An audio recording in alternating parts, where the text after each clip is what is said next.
student, today we are going to start second chapter of class 8th, that is microorganisms friend and foe. जैसा कि student आप chapter के name में ही देख सकते हैं माइक्रोऑर्गेनिम्स। माइक्रोऑर्गेनिम्स आपको पता है ये टू वर्ड से मिलकर बना है, micro plus organism. Micro means very tiny, means very small, बहुत छोटा। ऑर्गेनिम्स मीन्स जीव, ऐसे जीव जो आपकी नेक्ड आइज से नहीं दिखते हैं वो माइक्रो ऑर्गेनिम्स कहलाते हैं। अब इस चैप्टर में हम इंक्लूड करेंगे जो माइक्रो ऑर्गेनिम्स हैं हमारे, वो कैसे हमारे फ्रेंड हो सकते हैं और कैसे हमारे दुश्मन हो सकते हैं। तो कौन से माइक्रो ऑर्गेनिम्स हैं जो आपके फ्रेंड हैं, जो आपकी हेल्प करते हैं, जो आपके लिए बेनिफिशियल है, ओके। एंड वो ऐसे कौन से माइक्रो ऑर्गेनिम्स हैं जो आपके लिए हार्मफुल है, आपको डिसीज कॉज करते हैं, तो वो आपके क्या कहलाते हैं स्टूडेंट्स? फो कहलाते हैं, ओके। आप इस इमेज में भी देख सकते हैं, ये सभी इमेजेस किसकी हैं? माइक्रो ऑर्गेनिम्स की हैं। जितनी भी माइक्रो ऑर्गेनिम्स हैं उनको अंडर माइक्रोस्कोप भी हम देख सकते हैं। तो ये माइक्रो ऑर्गेनिम्स की डिफरेंट माइक्रो ऑर्गेनिम्स की अंडर माइक्रोस्कोप जो भी इमेजेस हैं वो मैंने यहाँ पर आपके सामने रखी हुई हैं।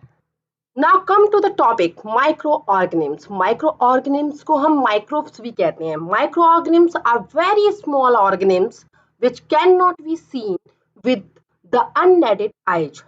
जो microorganisms होते हैं वो बहुत ही ज्यादा small होते हैं जिनको हम नहीं देख सकते unaided eyes, माने बिना किसी सहायता के अपनी जो naked eyes है उनसे नहीं देख सकते हैं। They can be seen only with a magnifying glass or microscope. इनको केवल कब देखा जा सकता है? अंडर मैग्नीफाइंग ग्लास और अंडर माइक्रोस्कोपी इनको आप देख सकते हैं। माइक्रो ऑर्गेनिम्स में भी यूनिसेलुलर और मल्टीसेलुलर। जो माइक्रो ऑर्गेनिम्स होते हैं वो यूनिसेलुलर भी हो सकते हैं और मल्टीसेलुलर भी हो सकते हैं। Uni means one, single cell वाले ऑर्गेनिम्स, उनको हम क्या कहते हैं? यूनिसेलुलर। मल्टीसेलुलर मीन्स मैनी, काफी सारी सेल्स जो मिलकर बने होते हैं उनको मल्टी सेलुलर कहते हैं। तो जो माइक्रो ऑर्गेनिम्स हैं वो यूनिसेलुलर भी हो सकते हैं और मल्टी सेलुलर भी हो सकते हैं। माइक्रो ऑर्गेनिम्स में एग्जिस्ट अलोन और इन कॉलोनीज। जो माइक्रो ऑर्गेनिम्स होते हैं आपके वो अकेले भी रहते हैं कुछ माइक्रो ऑर्गेनिम्स, और कुछ ग्रुप्स में और कॉलोनीज में भी पाए जाते हैं। Micro organisms are found in all kind of environment like ice, cold climate, hot spring, deserts, marshy lands, etc. They are found inside body of other organisms. जो माइक्रो ऑर्गेनिम्स होते हैं वो हर तरीके के एनवायरमेंट में, हर तरीके के वातावरण में पाए जाते हैं, चाहे वो ठंडा हो, गर्म हो, डेजर्ट हो या फिर मार्सी लैंड्स हो। हर तरीके के एनवायरमेंट में आपके जो माइक्रो ऑर्गेनिम्स हैं पाए जाते हैं। माइक्रो ऑर्गेनिम्स, कुछ माइक्रो ऑर्गेनिम्स ऐसे होते हैं जो आपकी बॉडी में भी पाए जाते हैं, अदर ऑर्गेनिम्स की बॉडी में भी पाए जाते हैं, ठीक। ये सभी पिक्चर्स हैं आपके माइक्रो ऑर्गेनिम्स की। कुछ माइक्रो ऑर्गेनिम्स जो रॉड शेप्ड होते हैं, स्पेरिकल्स होते हैं, उनको जनरली हम बैक्टीरिया कहते हैं। फाइनली अब बात करते हैं where do micro organisms live, कहाँ पर माइक्रो ऑर्गेनिम्स रहते हैं। माइक्रो ऑर्गेनिम्स में भी single celled like bacteria, some algae, protozoa, और multi cellular much such as algae, fungi. आपको पता है, अभी मैंने आपको बताया जो माइक्रो ऑर्गेनिम्स होते हैं वो सिंगल सेल भी हो सकते हैं जिनमें आपके बैक्टीरिया भी आ जाते हैं, एल्गी, प्रोटोजोआ, इनको भी हम इंक्लूड करते हैं। कुछ मल्टी सेलुलर होते हैं जिसमें एल्गी, फंजाई, इनको इंक्लूड करते हैं। And they can survive under all types of environment. और ये जो माइक्रो ऑर्गेनिम्स होते हैं वो हर तरीके के एनवायरमेंट में सर्वाइव कर सकते हैं, जीवित रह सकते हैं, चाहे वो आइस कोल्ड एनवायरमेंट हो, चाहे वो हॉट हो, चाहे डेजर्ट हो या मार्सी लैंड्स हो आपके। They are also found inside the body of animals including humans. ये जो माइक्रो ऑर्गेनिम्स होते हैं वो आप जो एनिमल्स होते हैं उनकी बॉडी के अंदर भी पाए जा सकते हैं, जिसमें एनिमल्स के साथ साथ हम ह्यूमन बीइंग्स को भी इंक्लूड करते हैं। Some micro organisms grow on other organisms while other exist freely. कुछ माइक्रो ऑर्गेनिम्स ऐसे होते हैं जो दूसरी माइक्रो ऑर्गेनिम्स पर डिपेंड होते हैं, जब पैरासाइट वर्क करते हैं। कुछ ऐसे होते हैं जो टोटली फ्री रहते हैं। जैसे हम कुछ एग्जांपल्स लेते हैं माइक्रो ऑर्गेनिम्स के, लाइक अमीबा है, वो हमारा अलोन रहता है, वो सिंगल सेलुलर ऑर्गेनिम होता है। आपको पता है अमीबा का जो सेफ होता है, कोई फिक्स सेफ नहीं होता अमीबा का, डिफरेंट शेप्स होते हैं उसके। ये केवल अलोन ही रहता है जो माइक्रो ऑर्गेनिम्स होता है अमीबा। एंड देन फंजाई है, बैक्टीरिया है, may be live in colony. जो फंजाई और बैक्टीरिया जनरली होते हैं वो कॉलोनी में और ग्रुप्स में रहते हैं।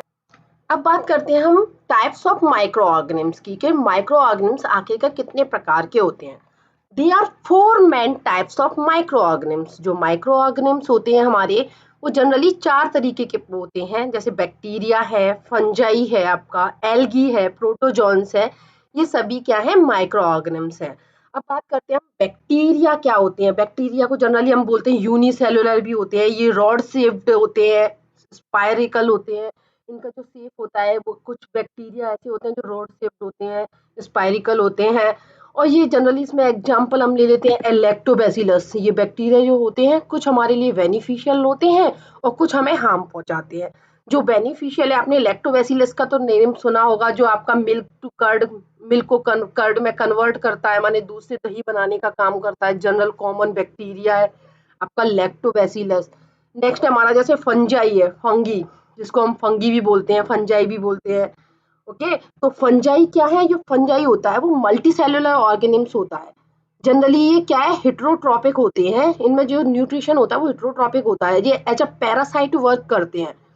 इट मीन्स हेट्रोट्रॉपिक का मतलब क्या रहता है कि ये अपना भोजन खुद नहीं बना पाते, ये अपने भोजन के लिए अदर ऑर्गेनिम्स पे डिपेंड करते हैं। ओके, ये नॉन ग्रीन प्लांट होते हैं। इट मीन्स दैट इसमें क्लोरोफिल तो पाया नहीं जाता। जब क्लोरोफिल नहीं पाया जाएगा तो ऑब्वियसली ये फोटोसिंथेसिस की प्रोसेस नहीं कर सकते। इट मीन्स ये अदर ऑर्गेनिम्स पर डिपेंड करेंगे अपने फूड मटेरियल के लिए। इसीलिए हम कहते हैं they can not synthesize their own food, ये अपना खुद का भोजन नहीं बना पाते।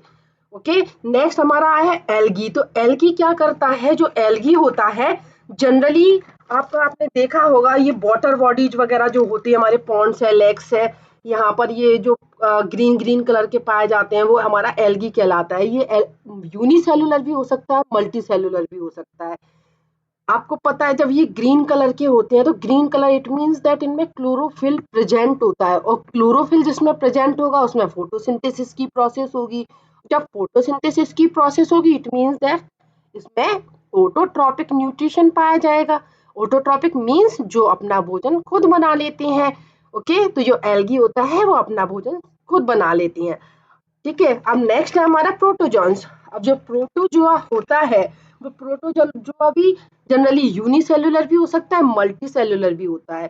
ये जनरली कहाँ पाए जाते हैं, दे फाउंड इन वाटर।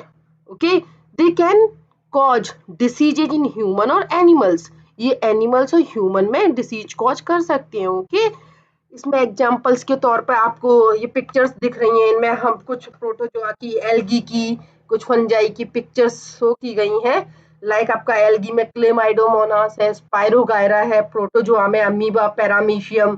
अभी मैंने आपको अमीबा का बताया था, ये अलोन रहता है, इसका कोई शेप फिक्स नहीं होता है। पैरामीशियम ये आपको देख रहे हैं, स्लीपर जैसा, चप्पल जैसी इसका शेप है, वो पैरामीशियम है। ये ब्रेड मोल्ड, जल्दी आपने जनरली ब्रेड पे देखा होगा, जो हम कहते हैं कि ब्रेड में फंगस ग्रो हो गई है ड्यू टू मॉइस्चर, तो वो यही ब्रेड मोल्ड होता है। Penicillium notatum, Aspergillus, these all are the examples of fungi. इस तरीके से ये हमारे सभी टाइप्स क्लियर हो गए हैं कि कौन कौन से हमारे माइक्रो ऑर्गेनिम्स होते हैं। अब इन सब पर चर्चा करने के बाद हम आते हैं वायरस पे। वायरस भी एक तरीके का माइक्रो ऑर्गेनिम्स होता है, जिसे जो क्या होते हैं, बहुत नेक्ड होता है, वो भी हमें दिखाई नहीं देता है, इसलिए इसको भी हम माइक्रो ऑर्गेनिम्स की कैटेगरी में रखते हैं। लेकिन they are different from other organism micro organisms. ये जो वायरस होती हैं वो अदर माइक्रो ऑर्गेनिम से डिफरेंट होते हैं, because they reproduce only in the body of host organisms like bacteria, plants और एनिमल्स। ये जो माइक्रो ऑर्गेनिम्स होते हैं वायरस, वो अदर माइक्रो ऑर्गेनिम से इसलिए डिफरेंट होते हैं क्योंकि ये जो रिप्रोड्यूस होते हैं, रेप्लिकेट होते हैं, केवल और केवल दूसरे ऑर्गेनिम्स के अंदर ही रेप्लिकेट हो सकते हैं, रिप्रोड्यूस हो सकते हैं, जिसे हम होस्ट ऑर्गेनिम क्या बोलते हैं, क्या बोलते हैं, होस्ट ऑर्गेनिम। इसमें हम इंक्लूड कर सकते हैं बैक्टीरिया, प्लांट्स, एनिमल्स।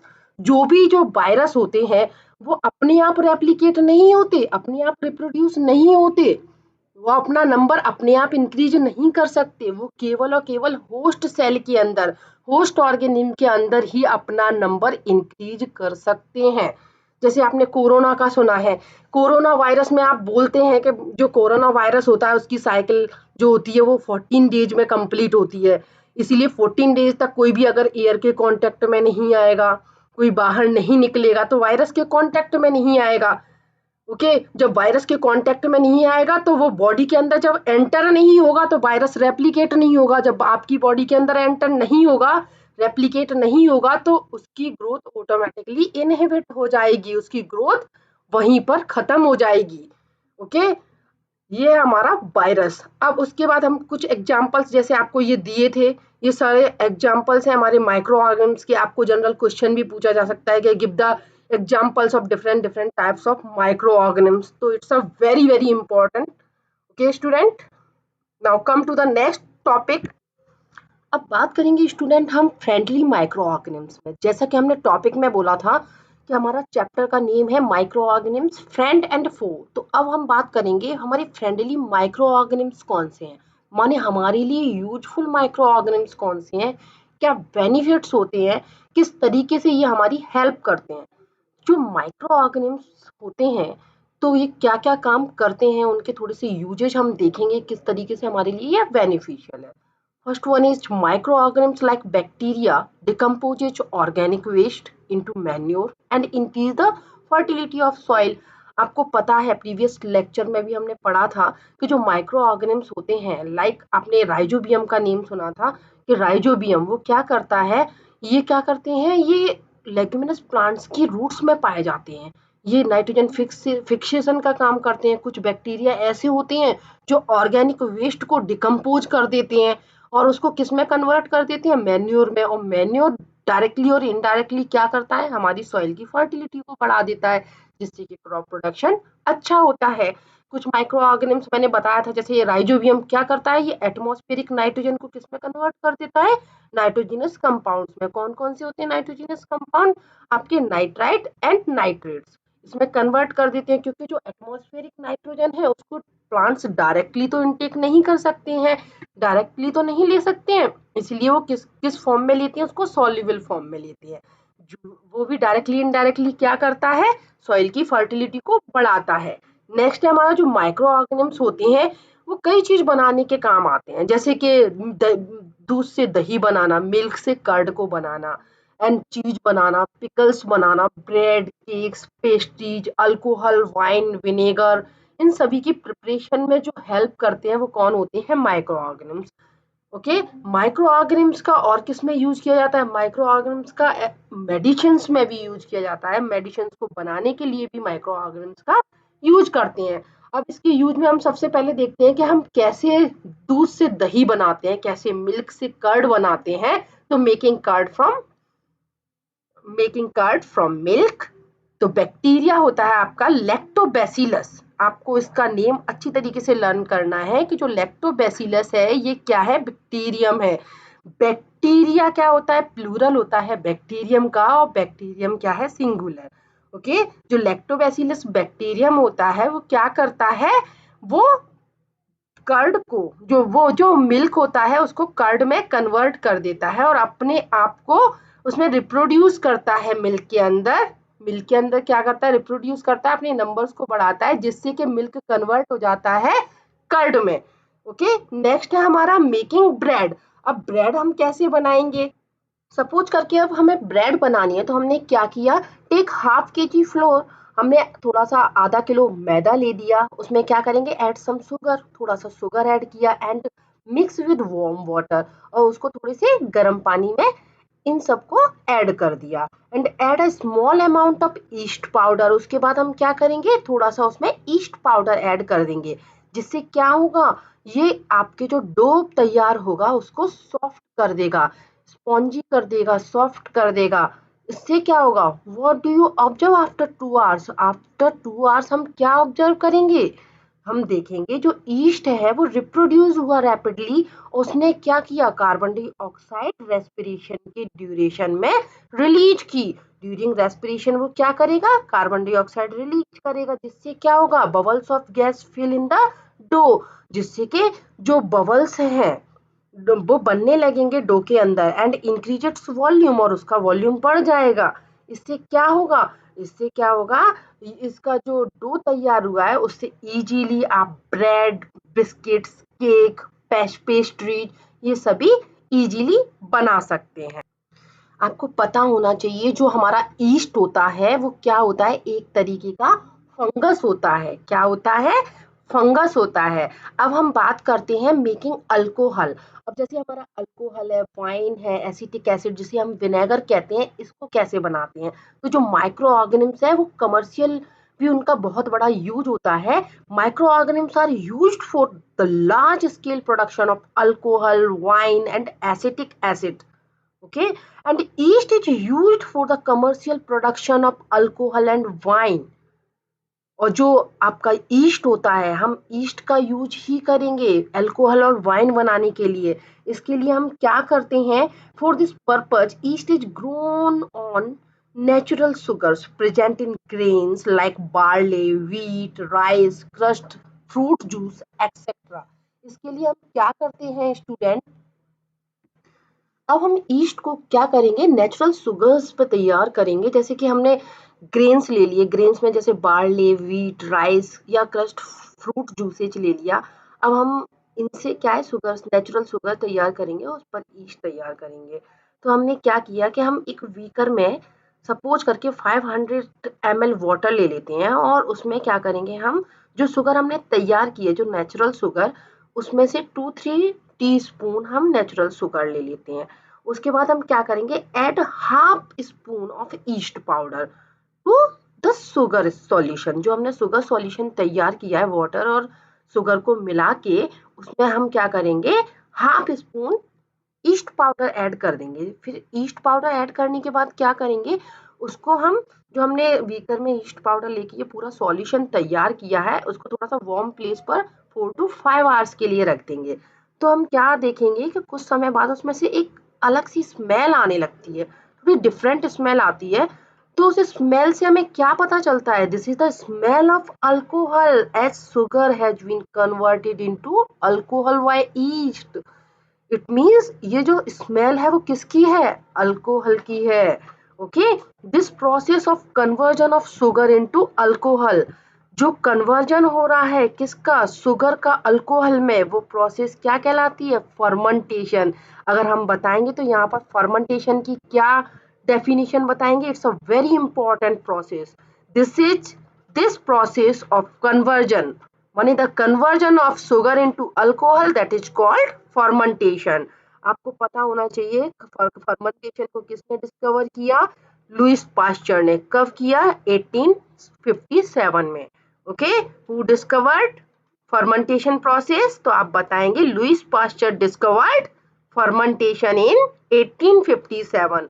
ओके, अब नेक्स्ट पॉइंट है हमारा मेकिंग मेडिसिन। तो कौन कौन से बैक्टीरिया होते हैं या फंजाई होती है जिसका यूज हम मेडिसिन बनाने के लिए करते हैं। तो आपको पता है कि some bacteria and fungi are used to make medicine. कुछ बैक्टीरिया और फंजाई का ही यूज करते हैं हम किसमें, मेडिसिन बनाने के लिए, विच किल और stop the growth of disease causing micro organisms. वो क्या करता है, वो किल करता है या फिर ग्रोथ ही इनहिबिट कर देता है किसकी, जो डिसीज कॉजिंग माइक्रो ऑर्गेनिम्स होते हैं। ऐसे ऑर्गेनिम्स जो डिसीज कॉज करते हैं उसकी ग्रोथ को या तो इनहिबिट कर देती हैं, खत्म कर देती हैं, या फिर टोटली उसको किल कर देते हैं। तो इस तरीके की मेडिसिन्स बनाने के लिए बैक्टीरिया और कुछ फंजाई का यूज किया जाता है जिन्हें हम एंटीबायोटिक्स कहते हैं। आपने एंटीबायोटिक्स का तो नेम सभी ने सुना ही होगा, जनरली हमें कॉमन कोल्ड वगैरह भी हो जाता है, सर्दी जुकाम, तो हम कहते हैं कि एजिथ्रोमाइसिन ले लीजिए। तो एजिथ्रोमाइसिन है क्या, एजिथ्रोमाइसिन भी तो एक एंटीबायोटिक है। अब आपसे अगर एग्जाम्पल पूछे जाते हैं कि आपके कुछ एंटीबायोटिक्स के एग्जाम्पल्स दीजिए, तो क्या बताएंगे आप, लाइक आपका एजिथ्रोमाइसिन है, स्ट्रेप्टोमाइसिन है, tetracycline, erythromycin, these all are the examples of antibiotic. अब आते हैं हम वैक्सीन्स पे। वैक्सीन्स क्या होती है, क्या इसकी जरूरत होती है, क्यों लगाई जाती है, वैक्सीनेशन होता क्या है। आपने बच्चों सभी ने सुना होगा कि जब हम छोटे होते हैं तो बाय बर्थ टू 5 इयर्स तक टीकाकरण होता है, एक इम्यूनाइजेशन की प्रोसेस होती है जिसमें कि वैक्सीन्स लगाई जाती हैं, चाहे वो इंजेक्टिवाइटिस फॉर्म में लगाई जाए, चाहे वो आपको इंजेक्शंस के फॉर्म में लगाई जाए या ओपीवी के फॉर्म में, मींस ओरल पोलियो ड्रॉप्स जैसे आपको दी जाती है, ओरली आपको पिलाई जाती है ड्रॉप्स, तो उसके थ्रू भी दे सकते हैं, देती हैं। तो आखिरकार इनको दिया क्यों जाता है और ये बनती किससे हैं वैक्सीन्स? तो अब बात करते हैं हम वैक्सीन्स की। तो vaccines are dead and weakened micro organisms introduce into the body to produce antibodies. जो वैक्सीन्स होती है वो डेड और वीक माइक्रोब से बनाई जाती है। ये क्या करती हैं, जो भी वैक्सीन बनाई जा रही है उसमें क्या करते हैं, जिस डिसीज के अगेंस्ट में वो वैक्सीन बनाई जा रही है उस माइक्रो ऑर्गेनिम्स को डेड या वीक फॉर्म में लिया जाता है और इंट्रोड्यूस किया जाता है आपकी बॉडी के अंदर। इंट्रोड्यूस मींस इंसर्ट किया जाता है, आपकी बॉडी के अंदर डाला जाता है। जब आपकी बॉडी के अंदर उस माइक्रो ऑर्गेनिम्स को एंटर किया जाता है, उस जर्म को एंटर किया जाता है, तो आपकी बॉडी का एक डिफेंस सिस्टम होता है, वो अगेंस्ट में उसके फाइट करता है और एंटीबॉडीज प्रोड्यूस करता है। माने जो जर्म एंटर किया जा रहा है, जो इंट्रोड्यूस किया जा रहा है आपकी बॉडी के अंदर, उसे हम क्या कहते हैं, एंटीजन कहते हैं। और हमारी बॉडी उसके अगेंस्ट में क्या प्रोड्यूस कर रही है, एंटीबॉडी। जो हमारी एंटीबॉडी क्या करती है, हमारी बॉडी जब एंटीबॉडी प्रोड्यूस करती है तो वो हमें बचाती है डिसीज से। These antibodies protect the body from the disease causing micro organisms. तो ये एंटीबॉडीज किससे प्रोटेक्ट करती है हमें, डिसीज कॉजिंग माइक्रो ऑर्गेनिम्स से। माने जो हमें बीमारी कॉज करने वाले माइक्रोब्स होते हैं उनसे बचाने का काम करती है। जैसे कि एग्जाम्पल्स के तौर पर हम ले सकते हैं, पोलियो है, cholera, typhoid, small pox, hepatitis. तो ये सभी इनकी वैक्सीन्स तैयार हो चुकी हैं जो हमें प्रिवेंट करती हैं, can be prevented by taking vaccines. तो इन बीमारियों से ये क्या है, polio, cholera, typhoid, small pox, hepatitis, these all are diseases. और इनकी जो वैक्सीन्स है जो इसके अगेंस्ट में बनाई गई हैं वो क्या करती हैं, हमें डिसीजेज से, इन सारी बीमारियों से बचाती है। ओके, अभी तक हमने बात की जो यूजफुल माइक्रो ऑर्गेनिम्स थे, जो हमारी हेल्प करते थे, हमारे लिए बेनिफिशियल थे, माने हमारे फ्रेंड थे। अब हम बात करेंगे हार्मफुल माइक्रो ऑर्गेनिम्स के, मींस जो हमें हानि पहुंचाते हैं, हमारे लिए अच्छे नहीं होते, माने हमारे फ्रेंड नहीं होते, फो होते हैं, मींस दुश्मन होते हैं। ओके, तो आपको ऐसे जो माइक्रो ऑर्गेनिम्स जो आपकी बॉडी के अंदर डिसीज कॉज करते हैं वो क्या कहलाते हैं, उनके बारे में हम डिस्कस करेंगे। Some micro organisms cause diseases in plants and animals. Such disease causing micro organisms are called pathogens.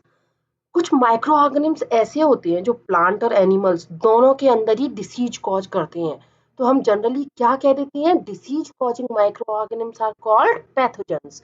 उन्हें जो डिसीज कॉज करते हैं उन माइक्रो ऑर्गेनिम्स को क्या कहते हैं, पैथोजेंस कहते हैं। Some micro organisms grow in food substances and produce toxic substances, makes the food poisonous. Food poisoning cause illness and even death. आपको पता है कि हमें फूड पॉइजनिंग होती है, एक डिसीज होती है, आप कहते हैं पेट में बहुत दर्द हो रहा है, कुछ भी चीज अच्छी नहीं लग रही है, डिसेंट्री हो गई, दस्त होने लगे, लूज मोशंस होने लगे और वॉमिटिंग होने लगी, इट मीन्स दैट डॉक्टर के पास जाते हैं, आपसे डॉक्टर क्या देता है, या तो आपने कोई स्पॉइल फूड खा लिया है, आपको पता नहीं था और आपने स्पॉइल फूड इनटेक किया और आपको फूड पॉइजनिंग हो गई। ओके, तो वो कैसे होती है, वो माइक्रो ऑर्गेनिम्स जो होते हैं, जो आपके फूड सब्सटेंसेज होते हैं उन पर ग्रो हो जाते हैं और क्या कर देते हैं, उन फूड सब्सटेंसेज को, उस खाने के मटेरियल को स्पॉइल कर देते हैं और उसको टॉक्सिक बना देते हैं। अगर इस तरीके के फूड मटेरियल को आप इनटेक कर लेते हैं तो वो क्या करते हैं, आपकी बॉडी के अंदर जाके आपको डिसीज कॉज कर देते हैं, फूड पॉइजनिंग कॉज कर देते हैं, जिससे आप बीमार हो जाते हैं और बहुत ज्यादा सीवियर केस में आपकी डेथ भी हो सकती है। ओके, नेक्स्ट है हमारा, जैसे कुछ माइक्रो ऑर्गेनिम्स होते हैं, वो कुछ और भी मटेरियल्स आपने देखा होगा, जब बारिश का सीजन होता है तो उसमें आप देखते हैं कि आपके अगर क्लॉथ्स जो है थोड़े से अगर उनमें मॉइस्चर है तो उसमें भी आप देखते हैं फंगस ग्रो हो गया है, लेदर है, वुड है, उनमें भी फंगस ग्रो हो जाता है। तो वो भी इन चीजों को, क्लॉथ्स को, लेदर्स को, वुड्स को स्पॉइल कर देते हैं, उन मटेरियल्स को खराब कर देते हैं, क्योंकि वहां पर किसकी ग्रोथ हो जाती है, कौन ग्रो हो जाता है, माइक्रो ऑर्गेनिम्स ग्रो हो जाते हैं, और वो इनकी जो वैलिडिटी है, इनकी ड्यूरेबिलिटी है, उसको कम कर देते हैं और उनको खराब कर देते हैं। अब बात करेंगे disease causing micro organisms in humans, कि ह्यूमंस के अंदर जो जो माइक्रो ऑर्गेनिम्स डिसीज कॉज करते हैं वो कौन से हैं, क्या कहते हैं, और जो हमारी डिसीज कॉजिंग माइक्रो ऑर्गेनिम्स होते हैं, वो जो डिसीज कॉज करते हैं वो डिसीजेज कितने प्रकार की होती है, तो उसके बारे में अब हम इसमें चर्चा करेंगे। अभी मैंने आपको बताया था कि पैथोजेंस क्या होते हैं, जो डिसीज कॉजिंग माइक्रो ऑर्गेनिम्स होते हैं उन्हें हम पैथोजेंस कहते हैं। लेकिन जो डिसीज होती कैसे है, जो डिसीज कॉजिंग एजेंट है अपने आप तो नहीं जाएंगे, उसके लिए कोई मीडियम चाहिए, कोई करियर चाहिए, तभी तो वो आपके अंदर, आपकी बॉडी के अंदर एंटर करेगा। तो disease causing micro organisms enter our body through air, water, food, contact और इंसेक्ट्स। ओके, तो ये डिसीज कॉजिंग माइक्रो ऑर्गेनिम्स आपकी बॉडी के अंदर कैसे एंटर कर रहे हैं, एयर के थ्रू, वाटर के थ्रू, फूड, कांटेक्ट, माने आप किसी के कांटेक्ट में आ रहे हैं, या कोई इंसेक्ट आपको बाइट कर रहा है, तब ये डिसीज कॉजिंग जो एजेंट्स हैं, जो माइक्रो ऑर्गेनिम्स हैं, वो आपकी बॉडी के अंदर एंटर करते हैं। ओके, तब इनको जो डिसीज कॉजिंग एजेंट्स होते हैं तो उनको हम क्या कहते हैं, पैथोजेंस कहते हैं। अब बात करते हैं हम, ये जो आपकी डिसीज होती है वो कितनी टाइप की होती है, टू टाइप्स की होती है, कम्युनिकेबल डिसीज और नॉन कम्युनिकेबल डिसीज। जो कम्युनिकेबल डिसीज होती है, जैसे नेम से ही पता चल रहा है कि हम किसी के कांटेक्ट में आ रहे हैं, किसी से कम्युनिकेट हो रहे हैं, तब वो डिसीज हमारे यहाँ अपनी बॉडी के अंदर हो रही है। Disease which can spread from an infected person to a healthy person are called communicable disease. ऐसी डिसीज, ऐसी बीमारी जो स्प्रेड होती है किसी एक इन्फेक्टेड पर्सन के कांटेक्ट में आने से। अगर कोई हेल्दी पर्सन किसी इन्फेक्टेड पर्सन के कांटेक्ट में आ जाता है तो जो डिसीज ट्रांसमिट होती है, जो डिसीज होती है, उसे हम क्या कहते हैं, कम्युनिकेबल डिसीज। और ऐसी डिसीज जो किसी के कांटेक्ट में आने से नहीं होती है बल्कि ऑटोमेटिकली स्प्रेड होती है, उसे हम क्या कहते हैं, वो या तो हार्मोनल चेंजेस की वजह से होती है, या फिर आपका हेरिडिटी की वजह से होती है, तो वो आपकी नॉन कम्युनिकेबल डिसीज होती है। जैसे कि हम नॉन कम्युनिकेबल डिसीज में बोल सकते हैं, जैसे आपका बीपी की प्रॉब्लम है, ब्लड प्रेशर की, हाइपरटेंशन, तो ये जो डिसीजेज होती हैं वो नॉन कम्युनिकेबल होती हैं। जबकि आपका कॉलेरा है, common cold, chicken pox, tuberculosis, these all are the communicable diseases. Okay, some insects and animals act as carriers of the disease causing microorganisms। कुछ इंसेक्ट होते हैं, एनिमल्स होते हैं, जो एज अ करियर काम करते हैं इन डिसीजेज को फैलाने में। जैसे कि ये इंसेक्ट्स कौन से हैं, जैसे हाउस फ्लाई है, फीमेल एनोफिलीज मॉस्क्यूटो है, फीमेल एडीज मॉस्क्यूटो है। आपको पता है कि जो फीमेल एनोफिलीज मॉस्क्यूटो, तो सभी ने सुना होगा कि ये मलेरिया कॉज करता है, मलेरिया को स्प्रेड करता है। ओके, इसका कॉजल एजेंट कौन होता है, मलेरिया किसके द्वारा फैलता है, प्रोटोजोन डिसीज है, ये प्रोटोजोआ के थ्रू होती है। ओके, केवल ये फीमेल एनोफ्लीज मॉस्क्यूटो इसको ट्रांसमिट करता है, इसको स्प्रेड करता है। Okay, infected person to healthy person. Okay, आपका जो मलेरिया है किस प्रोटोजोआ के कारण होता है, उसका नेम पता है आप लोगों को? तो मलेरिया कौन से प्रोटोजोआ की वजह से होता है, जिसको भी पता है, वो है प्रोटोजोन डिसीज। और कौन सा प्रोटोजोआ है, प्लाज्मोडियम वाइवेक्स एंड फैल्सीफेरम।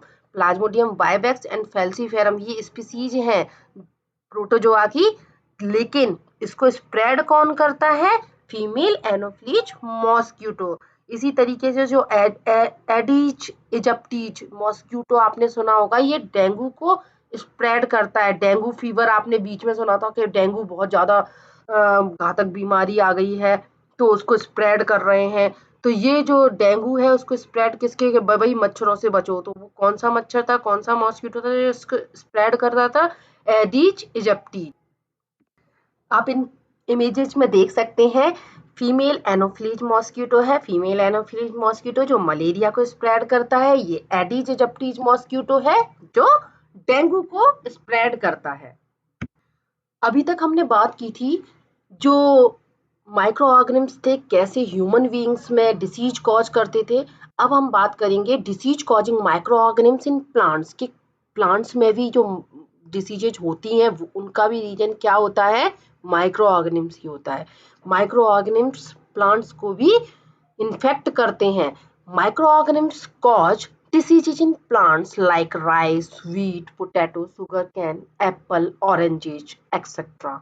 जो माइक्रो ऑर्गेनिम्स होते हैं वो कई प्लांट्स को इन्फेक्ट करते हैं, लाइक आपका राइस है, व्हीट है, सुगर कैन, एप्पल, ऑरेंजेज। इनमें ये आप देख सकते हैं, इनकी पिक्चर्स आप देख रहे हैं। ये फर्स्ट पिक्चर है सिट्रस कैंकर, माने सिट्रस फ्रूट जो होता है उसमें सिट्रस कैंकर जो डिसीज होती है वो भी किसके थ्रू होती है? माइक्रो ऑर्गेनिम्स के थ्रू होती है। ये नेक्स्ट पिक्चर में आप देख रहे हैं रस्ट ऑफ व्हीट। ये व्हीट में rust of wheat disease show कर रहा है ये इमेज। एंड नेक्स्ट है आपकी येलो वैन मोजेक ऑफ भिंडी, ओकरा। जो भिंडी है उसमें येलो वैन मोजेक डिसीज हो रही है। तो ये जो माइक्रो ऑर्गेनिम्स होते हैं ना केवल ह्यूमंस में बल्कि प्लांट्स में भी डिसीज कॉज करते हैं, जिसकी वजह से क्या होता है? These diseases reduce the crop yield, जिसकी वजह से जो क्रॉप है उसकी यील्ड कम हो जाती है, फसल कम उत्पादित होती है। They can be controlled by using chemicals which kill microbes. इसके लिए क्या करते हैं जो फार्मर्स होते हैं वो केमिकल्स का यूज करते हैं जिससे कि ये माइक्रो ऑर्गेनिम्स किल हो जाए। लाइक पेस्टिसाइड्स वगैरह आपने सुना होगा कि खेतों में पेस्टिसाइड्स वगैरह पेस्ट ट्रीटमेंट कराया जाता है जिससे कि आपकी जो क्रॉप्स है वो माइक्रो ऑर्गेनिम से इन्फेक्ट ना हो। ओके, अब आप इस टेबल में देख सकते हैं आपको कुछ कॉमन ह्यूमन डिसीजेज दी गई हैं, उनके causative agents, mode of transmission के कैसे ये डिसीजेज ट्रांसमिट होती हैं one person to another person, and then इनके प्रिवेंटिव मेजर्स के कैसे आप इनको प्रिवेंट कर सकते हैं, कैसे इन डिसीजेज से बच सकते हैं। तो जैसे आप देख रहे हैं कि कौन कौन सी ह्यूमन डिसीजेज हैं, आपको पता होना चाहिए कि इनके कॉजल एजेंट्स कौन से हैं। माइक्रो ऑर्गेनिम्स तो हमें पता है कि ये माइक्रो ऑर्गेनिम्स के थ्रू हो रही हैं डिसीजेज, लेकिन आपको पर्टिकुलर माइक्रो ऑर्गेनिम का टाइप भी पता होना चाहिए। It's a very important. आपको पता होना चाहिए कि ट्यूबरक्लोसिस है तो ट्यूबरक्लोसिस किसके थ्रू हो रहा है? बैक्टीरिया के थ्रू। कौन सा बैक्टीरिया है? Mycobacterium tuberculosis. ओके, मीजल्स है तो ये मीजल्स वायरस के थ्रू होता है। चिकन पॉक्स वायरस के थ्रू होता है। पोलियो वायरस के थ्रू होता है। These three are the viral disease and tuberculosis is the bacterial disease. Okay, and cholera है, ये आपका किसके थ्रू होता है? बैक्टीरिया के थ्रू। इसका कॉजल एजेंट कौन सा है? Vibrio coli. ओके, टाइफाइड है, टाइफाइड किसके थ्रू होता है? बैक्टीरिया के थ्रू होता है। हेपेटाइटिस, ये हेपेटाइटिस वायरस के थ्रू होता है। मलेरिया जैसा कि मैंने अभी आपको बताया था प्रोटोजोन डिसीज है, ये प्रोटोजोआ के थ्रू होता है। प्लाज्मोडियम वाइवेक्स और फैल्सीफेरम ये इनकी स्पीसीज है। अब इनके ट्रांसमिशन, इनके मोड क्या क्या हो सकते हैं, कैसे ये ट्रांसमिट हो सकती है infected person to healthy person. आपको पता है कि एयर के थ्रू, वाटर के थ्रू, कॉन्टेक्ट के थ्रू, फूड के थ्रू, वाटर्स के थ्रू और मॉस्किटो इंसेक्ट्स के थ्रू भी ये डिसीजेज ट्रांसमिट होती हैं। अब इनके प्रिवेंटिव मेजर्स क्या है? सपोज करके जो आपका tuberculosis, measles, mumps, chicken pox virus है, रेबीज वायरस है, पोलियो वायरस है, आपके ये सभी वायरसेज या वायरल डिसीज या बैक्टीरियल डिसीज, इनके लिए प्रिवेंटिव मेजर्स में हम क्या करेंगे? या तो हमें जो पेशेंट होता है उसको आइसोलेशन में रखना चाहिए, उसको प्रॉपर माने अपनी जो फैमिली मेंबर्स है थोड़ा सा उनसे थोड़ी सी डिस्टेंस बना के रखना चाहिए। और इन डिसीजेज के लिए जो हमारे वैक्सीनेशन अवेलेबल है पहले से ही वैक्सीनेशन उनको देना चाहिए। जब उनकी सुटेबल एज के अकॉर्डिंग उनको वैक्सीनेशन पहले से ही दे देना चाहिए। ये इनके प्रिवेंटिव मेजर्स हैं। कॉलेरा, टाइफॉइड, ये आपको पता है कि ये कैसी डिसीजेज हैं, ये फूड बॉर्न या वाटर बॉर्न डिसीजेज होती हैं, इनके लिए आपको ध्यान रखना चाहिए पर्सनल हाइजीन का, गुड सैनिटाइजेशन का, माने साफ सफाई का, और अच्छी सैनिटरी हैबिट्स का भी ध्यान रखना चाहिए। साफ सफाई जितनी होगी, आप प्रॉपर तरीके से खाना जो लेते हैं वो प्रॉपर तरीके से कुक्ड होना चाहिए, अच्छी तरह से पका हुआ होना चाहिए। बॉइल्ड वाटर लो आप, जिससे कि आपको ये डिसीजेज नहीं होंगी, और प्रॉपर वैक्सीनेशन होता है तो आपकी बॉडी इनसे फाइट करने के लिए रेडी रहती है। एंड देन हेपेटाइटिस में भी आपको जनरली क्या बताया जाता है कि आप बॉइल्ड वाटर इनटेक करें और प्रॉपर वैक्सीनेशन लें। आपने सुना होगा सबसे पहले हम जैसे जैसे ही बच्चे का बर्थ होता है तो उसको हेपेटाइटिस का, उनको ओरल ओपीवी माने ओरल पोलियो ड्रॉप्स पिलाई जाती है, ओरल पोलियो वैक्सीन दी जाती है, बीसीजी का टीका लगाया जाता है, ये इम्यूनाइजेशन किया जाता है। अब हेपेटाइटिस बी इंक्लूड कर दिया गया है, तो हेपेटाइटिस का कोई सी भी कैटेगरी है तो इनके वैक्सीनेशन भी जरूरी है, जिससे कि हम उस डिसीज से बच सकते हैं और हमारी बॉडी उनसे फाइट करने के लिए रेडी रहती है ऑलवेज। जैसे मलेरिया है, मलेरिया के लिए आपको पता है कि हमें मलेरिया से बचने के लिए सबसे पहले तो इंसेक्ट्स जो होते हैं, लाइक आपका जो मच्छर है, तो मच्छर से बचने के लिए आप नेट यूज करें, रेपलेंट यूज करें, और अपने घर में है ना हम स्प्रे, इंसेक्टिसाइड्स स्प्रे डाल सकते हैं। और क्या है, इसके कैसे भी करके आपके यहाँ मॉस्किटो पनपे ना, उसके लिए आप क्या करेंगे कि जो भी वाटर बॉडीज है, वाटर है आपके यहाँ जहाँ पे भी कलेक्ट वाटर है, उसको साफ सफाई करें और वाटर को कलेक्ट ना होने दें और मच्छरों से बचें। तो इस तरीके से आप क्या है इन डिसीजेज से बच सकते हैं। ठीक उसी तरीके से प्लांट्स में भी है ना, ये माइक्रो ऑर्गेनिम्स डिसीज कॉज करते हैं। जैसे सिट्रस कैंकर है, बैक्टीरिया कॉज करता है citrus canker, rust of wheat ये फंजाई के थ्रू होती है, और येलो वैन मोजेक और भिंडी है ये वायरस के थ्रू होता है, और इसे इंसेक्ट के थ्रू ट्रांसमिट किया जाता है from infected to healthy plants में। नेक्स्ट टॉपिक है हमारा फूड प्रिजर्वेशन। फूड प्रिजर्वेशन माने अपने फूड को, अपने भोजन को किस तरीके से प्रिजर्व करें, किस तरीके से बचाएं, किससे, माइक्रो ऑर्गेनिम्स से, कैसे सेव करें। Food is spoiled bye micro organisms. Food जो आपका फूड होता है वो खराब कर देते हैं micro organisms. Spoiled food has bad smell and bad taste and cause food poisoning. जो स्पॉइल फूड है आपका, उसका जो स्मेल होती है वो ऑब्नोसियस होती है, वो आपको अच्छी नहीं लगती, आप कहते हो ये तो मम्मा खराब हो गया या खराब हो गया फूड, और इसका जो टेस्ट होता है वो भी बहुत खराब हो जाता है। और क्या, अगर इस तरीके के फूड मटेरियल को आप इनटेक कर लेते हैं तो क्या होता है, आपको फूड पॉइजनिंग हो जाती है। Food can be preserve by protecting it from micro organisms. अगर हमें फूड को प्रिजर्व रखना है तो सबसे पहले माइक्रो ऑर्गेनिज्म से इसको प्रोटेक्ट करना पड़ेगा। तो इसके लिए हम क्या कर सकते हैं, food can be preserve by different methods. तो इसके लिए हम फूड को कई तरीके से प्रिजर्व कर सकते हैं, इसके अलग अलग मेथड्स होते हैं। जैसे कि केमिकल मेथड है, by using common salt, by using sugar, by using oil and vinegar, by heat and cold treatment.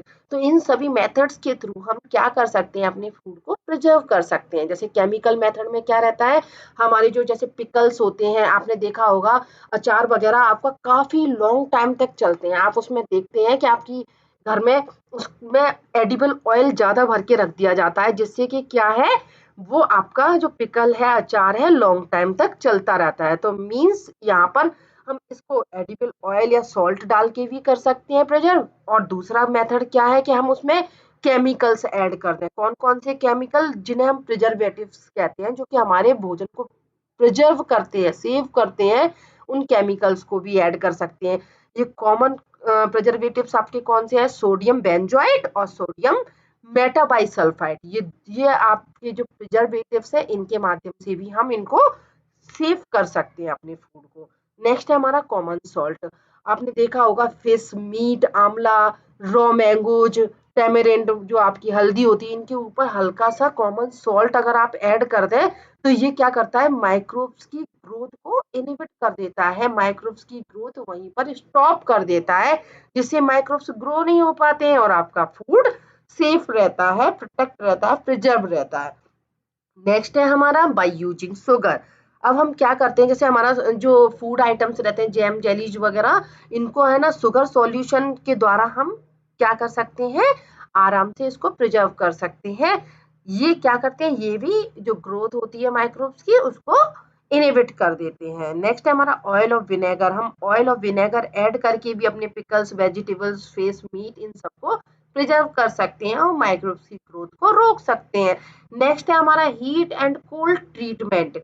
Heating food items kill microbes. हमें पता है कि ज्यादा हम गर्म करते हैं, आपने देखा होगा जब आपको कोई फूड बॉर्न या वाटर बॉर्न डिसीज होती है तो डॉक्टर क्या कहता है कि आप बॉयल वाटर पीजिए, जिससे कि माइक्रोब्स किल हो जाएंगे, माइक्रोब्स फ्री हो जाएगा तो आपका वाटर। उसी तरीके से जब हम फूड आइटम्स को ज्यादा गर्म करते हैं तो माइक्रोब्स क्या होते हैं, उसके अंदर जितने भी माइक्रोब्स प्रेजेंट होते हैं वो किल हो जाती है, उनकी ग्रोथ इनहिबिट हो जाती है। इसी तरीके से similarly storing food items at low temperature prevents the growth of micro organisms. ठीक उसी तरीके से जो आपके फूड मटेरियल्स होते हैं, स्टोर फूड मटेरियल्स, उनको हम, आपने देखा होगा वेजिटेबल्स हैं आपकी, उनको आप वेजिटेबल्स है आपके घर में जो भी आइटम्स बन रहे हैं, अगर आपको उसको लॉन्ग टाइम तक प्रिजर्व करना है तो आप अपने फ्रीजर में, रेफ्रिजरेटर का यूज करते हैं। कोल्ड स्टोर में आपने देखा होगा वेजिटेबल्स काफी लॉन्ग टाइम तक चल जाती है। क्यों चल जाती है? क्योंकि जो आपका लो टेम्परेचर होता है उस पर भी जो माइक्रोब्स की ग्रोथ है इनहिबिट हो जाती है, वो प्रॉपर तरीके से ग्रो नहीं कर पाते हैं, उनकी ग्रोथ कम हो जाती है, स्टॉप हो जाती है, जिससे कि आपका फूड प्रिजर्व हो जाता है। ठीक, ये सारे मेथड्स क्या हैं? आपके फूड प्रिजर्वेशन के मेथड्स हैं। इनसे हम क्या करेंगे? फूड को प्रिजर्व कर सकते हैं, सेव कर सकते हैं। नेक्स्ट मेथड है हमारा पास्चुराइजेशन। पास्चुराइजेशन क्या होता है? Pasteurisation the process of heating milk to about 70 degree for 15 to 30 seconds and then suddenly chilling it to prevent the growth of microbes. It is called pasteurization. The process was discovered while Louis Pasteur. Pasteurisation कैसी process है? ऐसी process है जिसमें milk को heat किया जाता है about 70 degree centigrade for 15 to 30 seconds and then suddenly उसको चिल कर लिया जाता है, जिससे क्या होता है, जो माइक्रोब्स की ग्रोथ होती है वो इनहिबिट हो जाती है। इस प्रोसेस को ही क्या कहते हैं? पास्चुराइजेशन कहते हैं। और ये पास्चुराइजेशन की प्रोसेस किसने डिस्कवर की थी? लुइस पास्चर ने। ओके, नेक्स्ट है हमारा by storage and packing. Many food items are stored in airtight container to protect them from microbes. आपको पता है कि जो आपके जितने भी फूड आइटम्स वगैरह आप मार्केट से परचेज करते हैं, पिकल्स वगैरह है, जितने भी मिल्क वगैरह है, ये सारी चीजें आप प्रोटेक्ट कैसे प्रोटेक्ट करते हैं? आप इनको एयर टाइट कंटेनर में रखते हैं तो ऑटोमेटिकली उसमें, जब एयर टाइट कंटेनर में रखते हैं तो वहां पर ऑक्सीजन नहीं जा पाती है, प्रॉपर माइक्रोब्स ग्रोथ नहीं हो पाती है, एनारोबिक कंडीशन होती है, जिसकी वजह से क्या रहता है? माइक्रोब्स की ग्रोथ इनहिबिट हो जाती है। माइक्रोब्स की ग्रोथ इनहिबिट होने का मतलब क्या है? माइक्रोब्स डीएक्टिवेट हो जाते हैं, वो काम नहीं कर सकते, वो ग्रो नहीं हो सकते और हमारा जो फूड आइटम है वो सेफ रहता है। तो ये सभी मेथड्स क्या हैं आपके? ये सभी मेथड्स हैं आपके प्रिजर्वेशन ऑफ फूड के। ओके, इस तरीके से हम अपने फूड को प्रिजर्व कर सकते हैं। Thanks for watching my video. Please like and subscribe my channel. Thank you.